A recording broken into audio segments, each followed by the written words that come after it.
무슨 애니메이션에 나오는 그런 찬양 같아요. 곡이 아주 신나고 상큼하고 무더운 여름에 아주 시원한 느낌을 주는. 네, 너무 감사합니다. 박수를 항상 제가 말씀드리지만요, 치려면 제대로 치고 안 칠 거면 안 치고 그래야지. 치는 것도 아니고 안 치는 것도 아니고 그러면 안 됩니다. 우리 다 같이 힘차게 제일 크게 우리 하나님과 오늘 찬양을 기뻐 받으신 우리 하나님께, 그리고 수고해 주는 찬양대회에서 크게 박수 한번 치겠습니다.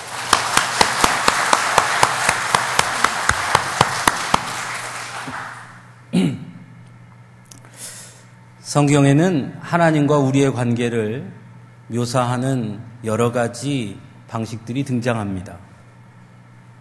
왕과 백성, 또는 부부의 관계로 신랑과 신부, 또는 주인과 종, 그리고 또 우리가 잘 아는 대로 목자와 양, 이런 여러 가지 관계로 우리와 하나님과의 관계를 묘사하고 있습니다.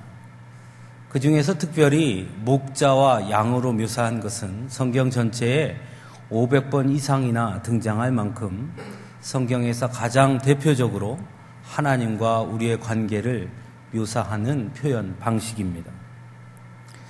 물론 이스라엘 백성들이 일찍이 유목 생활을 했고, 그래서 이스라엘 백성들에게 이 목자와 양이 매우 익숙했으므로 하나님께서 그들을 위해서 목자와 양이라는 그런 관계로 하나님과 우리의 관계를 묘사했다라고 볼 수도 있지만, 그러나 가만히 생각해 보면 여기에는 하나님의 하나님 되심과 하나님께서 인간을 어떻게 바라보고 계시는지, 또 인간의 인간됨이 과연 어떤 존재인지를 알 수 있는 깊은 의미가 담겨 있는 매우 중요한 메시지라 할 수 있습니다.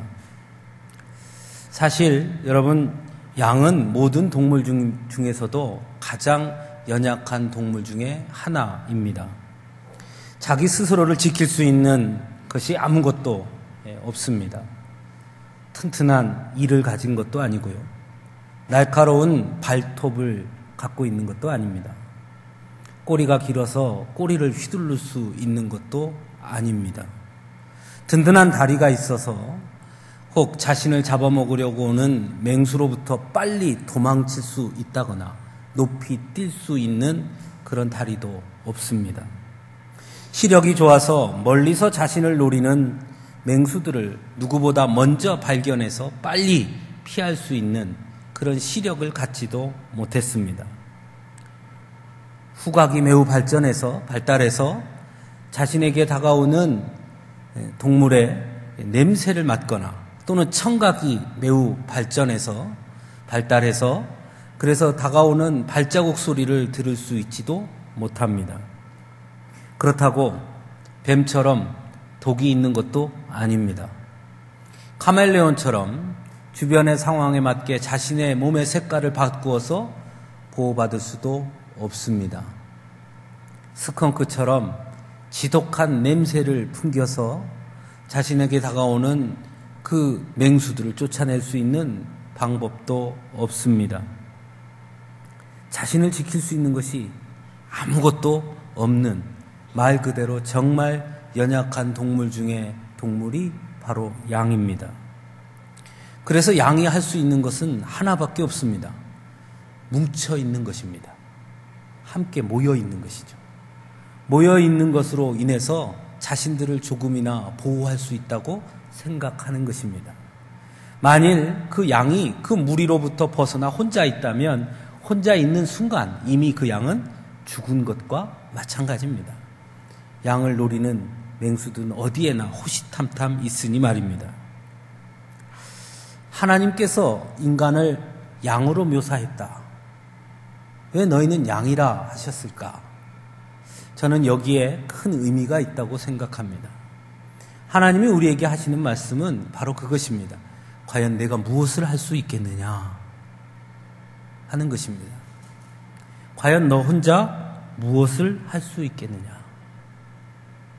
오늘날 많은 사람들은 그것을 인정하지 않으려고 합니다. 아니요, 나도 혼자 무엇이든 할 수 있습니다. 이렇게 생각합니다. 다른 동물들에 비하면 아무것도 아닌 발톱을 열심히 갑니다. 이도 열심히 갈아봅니다. 그리고는 생각합니다. 다음번에 사자가 나를 잡아먹으러 오면 나도 이 간 발톱으로 사자를 할퀴어 주리라. 나도 열심히 간 이빨로 사자를 콱 물어주리라. 그러면 아마 사자가 깜짝 놀라서 도망갈 거야. 여러분 어떨 것 같습니까? 사자를 할퀴고 물은들 사자가 뭐라 그러겠습니까? 너 지금 뭐하냐? 하지 않겠습니까? 아무리 양이 발버둥치고 노력을 한다 한들 사실은 사자는 될 수 없는 것입니다. 즉 인간은 혼자 아무것도 할 수 없는 존재라는 것입니다.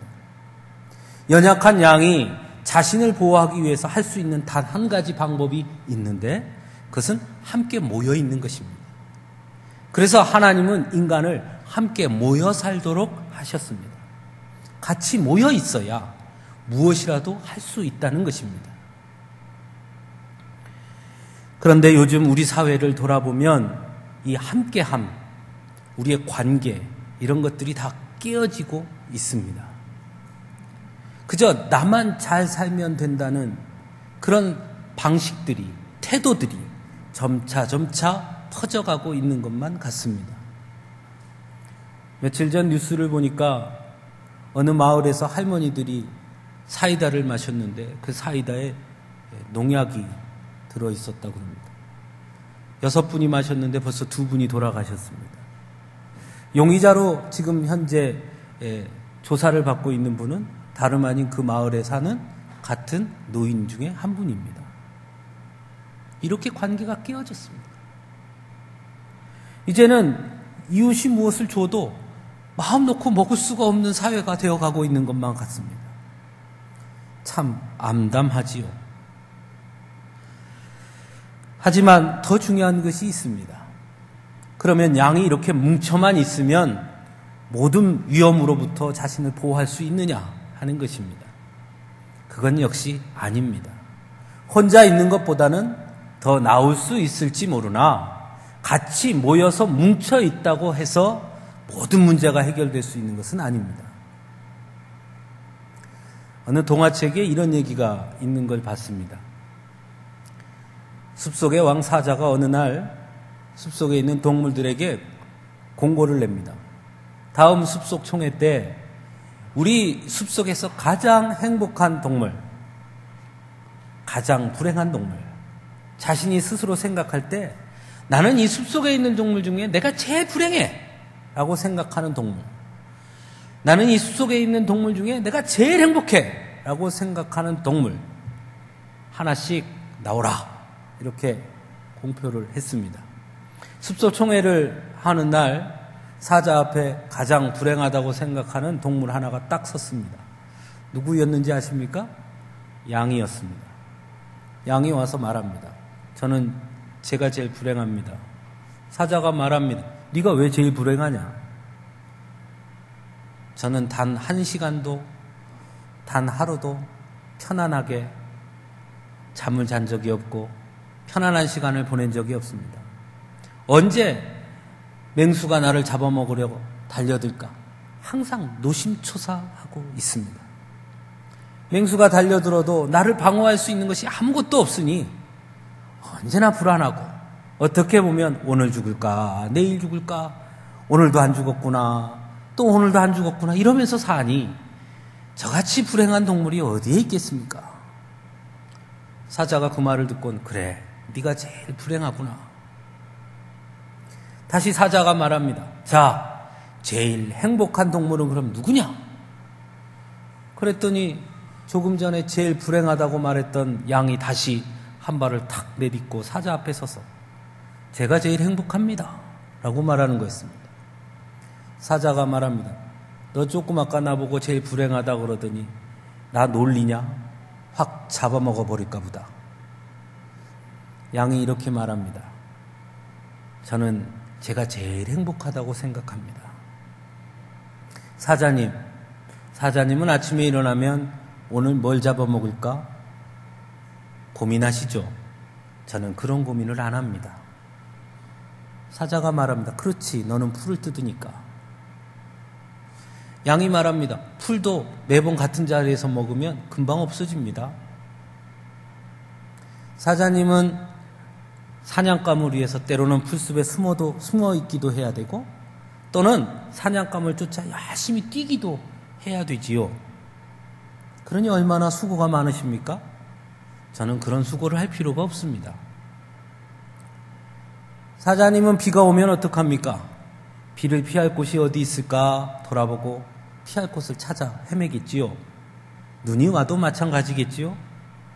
목이 마르면 어떡합니까? 물이 있는 샘을 찾아가야겠지요. 저는 그럴 일이 없습니다. 비가 와도 저는 걱정이 없고요. 눈이 와도 걱정이 없습니다. 목마른 것도 걱정하지 않습니다. 저는 아무런 걱정이 없습니다. 그러니 제가 제일 행복하지 않겠습니까? 그 말을 듣던 사자가 말합니다. 야, 너 조금 전에 그랬잖아. 맹수가 언제 잡아먹을지 모른다고. 그래서 두렵다며. 그래서 불안하다며. 다시 양이 말합니다. 그렇죠. 저 혼자 있으면 그렇죠. 그런데 저는 그것도 걱정하지 않습니다. 왜냐하면 저에게는 사자님에게 없는 무엇인가가 있습니다. 그게 뭐냐? 바로 목자입니다. 저에게는 목자가 있습니다. 제가 배고프면 먹을 것이 있는 곳으로 목자가 저를 데리고 갑니다. 비가 올 것 같으면 비가 오기도 전에 저를 비가 피할 곳으로 인도해 갑니다. 목이 마를 것 같으면 좋은 샘이 있는 곳으로 저를 데리고 갑니다. 때로 맹수가 나를 잡아먹으려고 대들면 그 목자는 주저하지 않고 그 앞에 서서 맹수와 맞서 싸워 저를 지켜줍니다. 저는 할 것이 하나도 없습니다. 그러니 저보다 행복한 동물이 어디에 있겠습니까? 양은 참 연약한 동물입니다. 그러나 목자와 함께 있는 양은 아무런 걱정이 없는 세상에 가장 행복한 동물이 되는 것입니다. 오늘 본문을 보면 예수님은 예수님을 따라온 무리들을 보면서 목자 없는 양 같음으로 불쌍히 여겼다라고 말씀하고 있습니다. 실제로 예수님 당시의 유대인들은 목자 없는 양 같았습니다.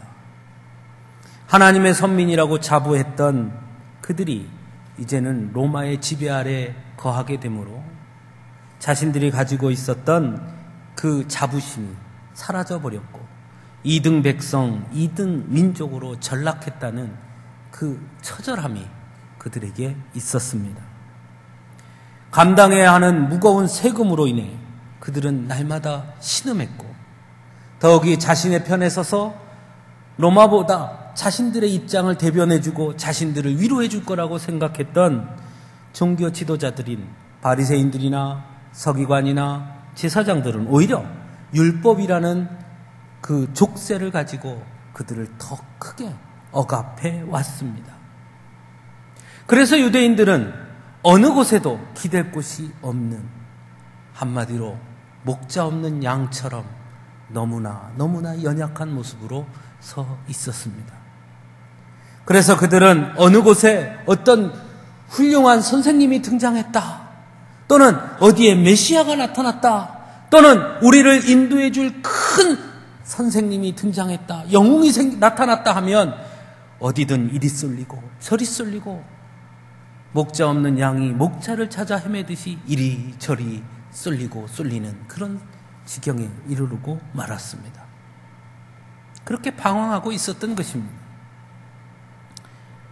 하지만 이런 유대인들의 모습을 보면서 저는 곰곰이 우리의 현실을 돌아보게 됩니다. 과연 지금 2015년 이 대한민국 땅에 살고 있는 지금 우리는 그럼 이런 유대인들과 좀 다를까? 우리에게는 정말 믿을 수 있는 확실한 목자가 있을까? 세월호 사건과 메르스 사태를 통해 우리는 국가가 우리에게 완전한 보호막이 될 수 없다는 사실을 뼈저리게 느꼈습니다. 세계 최고의 의료시설을 갖추었다고 자부하던 삼성병원도 메르스 앞에서 속수무책이었습니다. 온 국민이 침몰하는 배를 TV로 생중계로 보면서도 그래도 우리나라에 군이 있으니, 해경이 있으니, 소방관이 있으니, 정부가 있으니 분명히 구조할 거야. 그렇게 철석같이 믿으며 바라봤지만 그 누구도 그 침몰하는 세월호 속에서 단 한 명의 아이도 구조해내지 못했습니다. 오히려 가난한 자들의 친구가 되어주어야 할 종교계 역시 언제부터인가 힘 있는 자들의 편에만 서 있는 듯한 모습을 보여주고 점차 자신들의 힘만을 키우려고 하는 것만 같아서 기댈 만한 곳이 되지 못하고 있습니다. 어느 곳에도 기댈 곳이 없어 헤매는 예수님 당시의 유대인들이나 2015년 지금 이 시대를 살아가고 있는 우리들이나 사실 별반 다르지 않다라는 생각을 하게 됩니다. 지난 3월 20일 세계 행복의 날을 맞이해서 유엔에서 발표한 행복 보고서가 있습니다. 그 행복 보고서에 보면 우리나라 성인들이 느끼는 행복감은 100점 만점에 59점으로 세계 143개국 가운데 118위로 나타났습니다. 우리나라 성인 중 36%가 자신이 행복하지 않다고 느끼고 있고 전체 대상자 중 3분의 1 정도가 우울, 불안, 분노 같은 정서적 문제를 경험하고 있었고 우울증과 불안 장애가 의심되는 비율은 각각 28%, 21%였고 분노 조절 장애가 의심돼 전문가 상담이 필요한 대상자도 11%에 달했습니다. 특히 일생 중 한 번 이상 정신건강의학과 의사에게 상담이나 치료를 받고 싶은 문제가 있었다는 응답이 전체 응답자 중에 42%에 달했습니다. 참으로 놀랍지 않습니까? 이것이 2015년 지금 오늘 이 시대를 살아가고 있는 우리들의 자화상입니다. 그러다 보니 사이비 종교의 꾀임에 빠지는 일이 점차 늘어나고 있습니다. 무엇인가 기댈 곳이 필요한 사람들의 심리를 악용하는 자들이 점차 늘어나고 있고 많이 배웠을수록 많은 것을 가졌을수록 더 큰 공허함을 느끼기에 더 쉽게 사이비 종교에 빠져드는 경향이 있음을 보게 됩니다. 이게 우리의 현실입니다. 그러므로 지금 우리에게 가장 필요한 것은 목자입니다. 우리를 보호해주고 우리를 인도해주고 우리를 이끌어주고 우리에게 필요한 것을 공급해주고 우리의 모든 것을 채워줄 수 있는 양에게 목자가 있어야 되듯이 우리에게도 목자가 어느 때보다 필요한 것입니다. 예수님은 바로 그런 유대인들의 모습을 보셨습니다. 그리고 안타까워 하십니다. 그래서 오늘 본문에 보면 예수님이 그들에게 여러 가지로 가르치셨다라고 말씀하고 있습니다. 정확하게 무엇을 가르치셨는지 오늘 본문에 직접적으로 등장하진 않습니다. 도대체 뭘 가르쳐 주셨을까? 하지만 그 다음 내용을 쭉 읽어보면 우리는 알 수 있습니다. 오늘 본문 다음에 등장하는 것이 바로 그 유명한 오병이어 기적입니다. 오병이어 기적 시작이 어떻게 되는지 아십니까? 예수님 앞에 모여있는 허기진 자들을 보시고 예수님이 이렇게 말씀하십니다. 제자들에게 너희가 먹을 것을 주라. 제자들은 말합니다. 저들 보고 가서 다 먹고 오라고 합시다. 아니, 너희가 먹을 것을 주라. 그리고 예수님이 그들에게 먹을 것을 주십니다. 좋은 목자는 양을 굶기지 않습니다. 좋은 목자는 양의 배고픔을 채워주는 목자입니다. 예수님은 오병이어 사건을 통해서, 오병이어 기적을 통해서 예수님이 왜 좋은 목자인지 분명히 보여주신 것입니다. 배고파하는 이들, 허기져 있는 이들, 단순히 육체적인 허기짐뿐만이 아니라 영혼의 갈급함 속에 있는 그들에게 우리 주님은 먹을 것을 채워주셨습니다. 단순히 그때 먹을 것으로 끝나지 아니하고 12광줄이나 남도록 풍성하게 부으시고 채워주신, 그래서 예수님은 그들의 가장 좋은 목자이심을 분명하게 이 오병이어 사건을 통해 가르쳐 주신 것입니다. 53절에서 56절 우리가 읽은 본문에서는 병든 자들을 고쳐주신 예수님의 모습이 등장합니다. 몸이 아파서 갈 곳이 없어 헤매이는 자들이 모두 예수님께 몰려듭니다. 예수님은 단 한 사람도 거절하지 아니하고 그들을 모두 고쳐주십니다.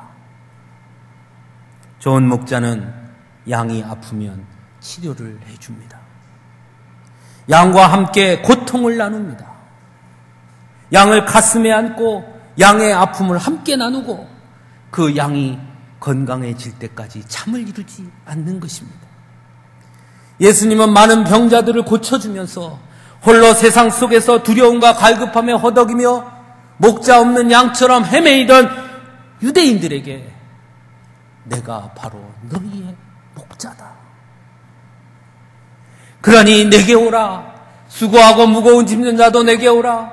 병든 자도 내게 오라. 아픈 자도 내게 오라. 가난한 자도 내게 오라. 내가 너희를 쉬게 할 것이고, 내가 너희를 먹여줄 것이고, 내가 너희를 인도해 줄 것이고, 내가 너희를 보호해 줄 것이다. 나는 선한 목자다. 선한 목자는 양을 위하여 목숨을 버리느니라. 말씀해 주시는 것입니다. 사랑하는 성도 여러분, 혼자 살 수 있겠습니까? 여전히 목자가 필요 없다고 생각하십니까?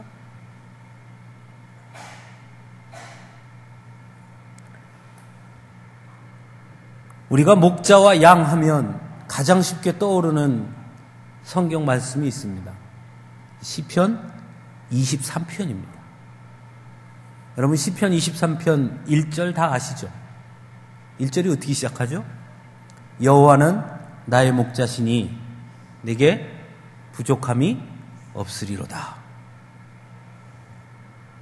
우리 성경에는 부족함이 없으리로다 이렇게 번역되어 있습니다.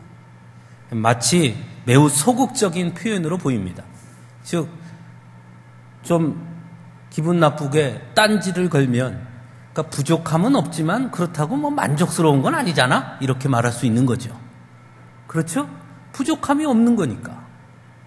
그러니까 부족한 건 없지만 그렇다고 뭐 만족할 만한 것도 아니니까. 영어 성경에는 이 부분을 이렇게 번역했습니다. I shall not be in want. I shall not be in want. 무슨 뜻인지 아십니까? 나는 원하는 것이 없습니다. 여호와가 나의 목자이시니 나는 원하는 것도 바랄 것도 더 이상 없습니다. 히브리 원어 성경에서는 그 부분이 에흐사르로라는 말을 썼습니다. 이건 그냥 단어 그대로 표현하면 우리말처럼 부족함이 없다라는 뜻입니다. 그런데 이 말 속에는 한 가지 중요한 비밀이 담겨 있습니다. 그건 바로 시제입니다. 시제. 즉, 이 말 속에는 무엇이 담겨 있는 것이냐? 지금도 부족함이 없지만 앞으로도 영원히 부족함이 없습니다. 이런 뜻입니다. 그래서 영어 성경에서는 나는 더 이상 원하는 것이 없습니다 라고 번역한 것입니다. 하나님이 나의 목자가 되시면, 예수님이 나의 목자이시면 나는 더 이상 바랄 것이 없습니다. 부족한 것이 없습니다. 예수님도 우리에게 분명하게 말씀하셨습니다. 너희는 무엇을 먹을까, 무엇을 입을까, 무엇을 마실까 염려하지 말라. 너희 아버지께서 너희에게 필요한 것을 아시느니라. 이 모든 것을 더하시리라. 예수님이 우리의 목자가 되시면, 하나님이 우리의 목자가 되시면 우리는 부족함이 없습니다. 두려움이 없습니다. 불안함이 없습니다. 하나님의 사랑 안에 거할 수 있게 되는 것입니다. 그래서 시편 1편의 기자는 이렇게 고백합니다. 복 있는 사람은, 행복한 사람은 다른 사람이 아닙니다. 여호와의 율법을 즐거워하여 그의 율법을 주야로 묵상하는 자입니다. 여호와의 율법을 즐거워하여 그의 율법을 주야로 묵상하는 자는 곧 하나님을 나의 목자로 섬기는 자니 그가 진정으로 행복한 자입니다. 사랑하는 성도 여러분, 행복하기 원치 않으시는 분이 계십니까? 다 행복하기를 원하실 것입니다. 며칠 전에 제가 우리 막내 성희하고 대화를 좀 나눈 적이 있습니다. 성희를 이렇게 쳐다보면서 제가 갑자기 궁금해졌습니다. 성아, 행복해? 이렇게 물었습니다. 그랬더니 우리 성희의 대답이 뭐였는지 아십니까? 뭐라 그랬을 것 같습니까? 불행해 이랬을 것 같습니까? 행복해 그랬습니다. 행복해. 곰곰이 생각해 봤습니다. 제가 왜 행복할까? 내가 쟤보다 힘도 더 세고, 쟤보다 내가 돈도 더 많고, 가고 싶은데 나는 마음대로 갈 수도 있고, 운전도 나는 할 수 있고,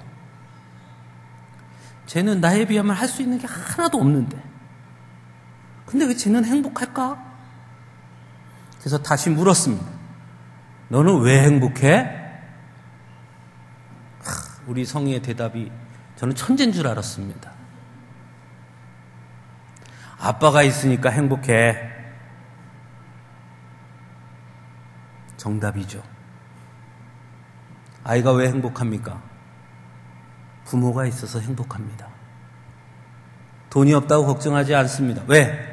필요한 거 있으면 엄마 이거 사줘. 그럼 사줍니다. 뭐 먹을까 걱정하지 않습니다. 먹고 싶다고 얘기하면 부모가 해줍니다. 아침에 일어나서 뭐 입을까 고민하지 않습니다. 부모가 다 빨아서 깨끗한 옷으로 아침마다 내어줍니다. 어린이는, 아이들은 그래서 걱정이 없습니다. 왜? 부모가 있으니까요. 부모가 나의 모든 것을 해결해 주니까요. 세상에서 나를 가장 사랑하는 부모가 있으니 말입니다. 사랑하는 성도 여러분, 예수님이 바로 그런 우리의 목자이신 것입니다. 그런 예수님 밑에 있으면 우리는 걱정할 것이 없습니다. 자녀를 위해서 모든 것을 예비해 주는 부모의 마음으로 우리 양의 갈 길을 인도해 주실 것이니 말입니다. 푸른 초장 쉴 만한 물과 날마다 샘솟는 샘이 있는 곳으로 우리를 인도해 주실 것입니다. 때로 위험에 처할 수도 있고, 때로는 우리를 넘어뜨리려고 달려드는 맹수가 올지라도 우리는 두려워할 것이 없습니다. 왜냐하면 우리의 좋은 목자이신 예수님이 앞서서 우리를 보호해 주실 것입니다.